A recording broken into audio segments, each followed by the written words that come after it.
அனைவருக்கும் கணித வணக்கம். இப்போ பார்க்க போகிறது 6, 7, 8க்கு உள்ள திறன் கணக்கு பார்க்க போகிறோம். இயல் 7 மீச்சிறு பொது மடங்கு. அதில் ஒரு 3 கணக்கை பார்க்க போகிறோம். 5 மடங்குகள் அப்படின்னு சொல்லி கொடுத்துருக்காங்க. மடங்குகள் அப்படின்னா என்ன செய்யணும்? ஆக்சுவலாக 5ஆம் வாய்ப்பாடு தான் எடுத்து எழுதணும்.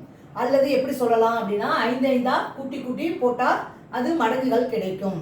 இப்போ 5 மடங்குகள் அப்படின்னா 5 ஃபஸ்ட்டு இருக்குது. அப்போ அடுத்து என்ன வரும்? 5ஓட 5 கூட்டினா 10. அடுத்து 10ஓட 5 கூட்டினா 15, 20, 25, 30. இது 5 மடங்குகள். அடுத்த கணக்கு பாருங்க, 8 மடங்குகள் கொடுத்துருக்காங்க. இப்போ 8ஆம் வாய்ப்பாடு எழுதலாம், 8 8 கூட்டி போடலாம். 1 8 2 8 எவ்வளவு? 16. 8 8 கூட்டினால் 16.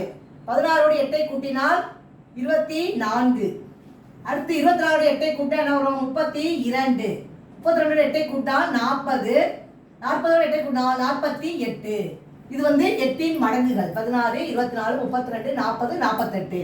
அடுத்து 9 மடங்குகள். அப்ப 9 9ஆல கூட்டிட்டு வரும். 9 9 18 இல்ல 2 9 18. அடுத்து 18ஓட 9 கூட்டினால் 27. அடுத்து 27ஓட 9 கூட்டும் பொழுது 36. அதுக்கு பிறகு என்ன வரும்? 36ஓட 9 கூட்டும் பொழுது 45. 45ஓட 9 கூட்டும் பொழுது 54. இது 9 மடங்குகள். புரிச்சுங்களா?